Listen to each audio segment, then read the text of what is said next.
Good afternoon, everyone. My name is Jackie Gan, and welcome to our channel. Today, I'm gonna talk about an interview between Marcus Brownlee and Elon Musk that took place in the Tesla factory. During the interview, Elon said that he was in the factory in design engineering meetings or production. Due to his presence on Twitter, he mentioned that people thought that he had spent a lot of time on Twitter. However, that's not true. Later on in the interview, they started talking about the ways in which Tesla sells its cars, to which Elon responded that Tesla was putting all its money into making the product as compelling as possible. This way, it makes everyone want a Tesla. This is especially important for Tesla, as Elon said that Tesla was not spending money on advertising or endorsements, because he stated that he thought that the way to sell any product was through the word of mouth. Lastly, they talked about the topic of Tesla's future cars. At the moment, Elon affirmed that the car industry was insanely competitive. So he added by saying that Tesla could ultimately make a $25,000 car, which would give more people the opportunity to have an electric car and would make Tesla more competitive. With this as a goal for Tesla, he said that if they work hard, he thought maybe they could do that in 3 years. Elon mentioned that in the past, they had only done one car at a time. But to be able to achieve this goal, he said that they were going to try to do two products at a time. With this, we can confidently say that there's a very bright future for Tesla in the upcoming years. Good afternoon, everyone. Welcome to a news broadcast. Today we will talk about Susan Wojcicki, the CEO of YouTube, about what she makes about the polemics in her platform and how she got her place as the CEO of the company. We will start with what she did to have the place that she has now. She said that she started working with an application that Google had before YouTube, but when she saw that YouTube had grown surprisingly well in its first years, she said that she had realized that there was a whole new wave of storytelling, and that's why she was a strong advocate for Google to invest here.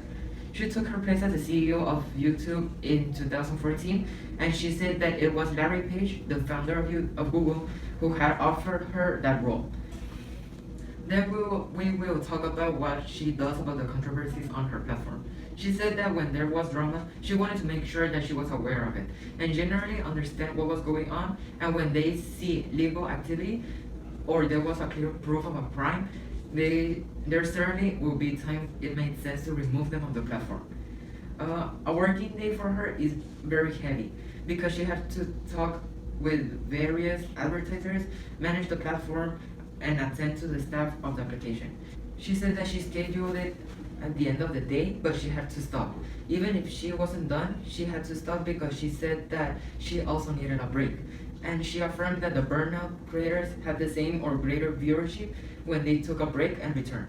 She affirms it because she said they actually had looked across a large number of channels over a 6-year period to understand what happened to creators' channels when they did a break. In conclusion, she said that she would take the ultimate responsibility for everything about the consequences that the platform may cause. Thank you. Good afternoon, everyone, my wonderful public. Welcome you all to this video in which we will be talking about an interview that was between Anthony Padilla and Jaden Animations, in which they talk the most about how has been the process to Jaden about showing her identity to the world and how it made her feel. Starting the interview, Jaden said that she's too anxious, self-conscious, and she didn't like herself. Jaden said that the first time she ever went to VidCon, in which she showed her face in person for the first time, people were going to see her, so she needed to just get over it and stuff. In that same VidCon, a YouTuber took a video in which Jaden showed her face, and she wasn't comfortable with that, being public for the internet. But Jaden said that she was self-conscious enough to be like, oh, I guess I'm in the wrong here. Then Padilla told Jaden, you're like, oh, I have to be comfortable with this because I have no choice. And Jaden said that she felt like she had to explain why she didn't had a face reveal herself. But her face was already revealed. But that same time, Jaden said that she was very depressed and she was struggling. So she also said that still took her a while to get comfortable with her own skin.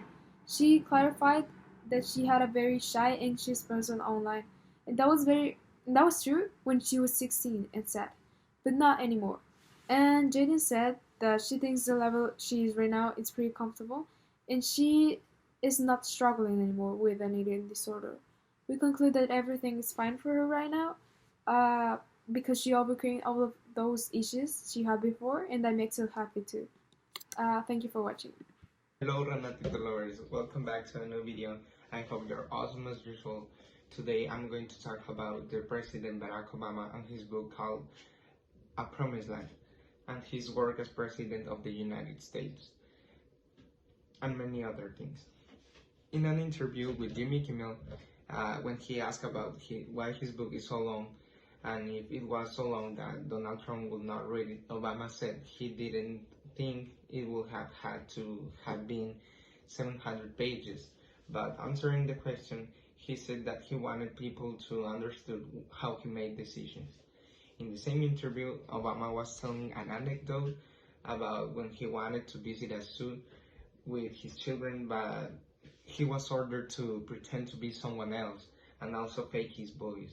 So when his daughter told Michelle Obama about the plan, she said, "Hon, you know the only way that Dad is gonna disguise himself is if he has a surgery to pin back his ears." And Barack said he found it somewhat offensive, and he also was generally the brunt of jokes at his house. About his role as president, Obama said that he was very proud of the work he did, and he said he had looked back and he said that was totally worth it. Before entering the presidency, Barack said that he had known that was a hard thing, and the night Obama managed to develop his health care program, he said he was absolutely convinced that once taken, the American people over time will see the benefits of it. In the same interview with Jimmy Kimmel, asked Obama how he managed the relationship with his family during his presidency, and he said he had been gone more than he did wanted, especially during the campaign for the presidency, and that at certain moments of family meetings, he said he had left early in the middle of something because some crisis came up.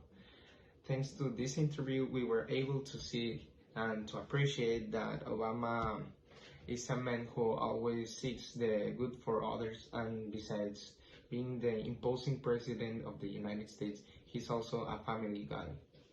Thank you.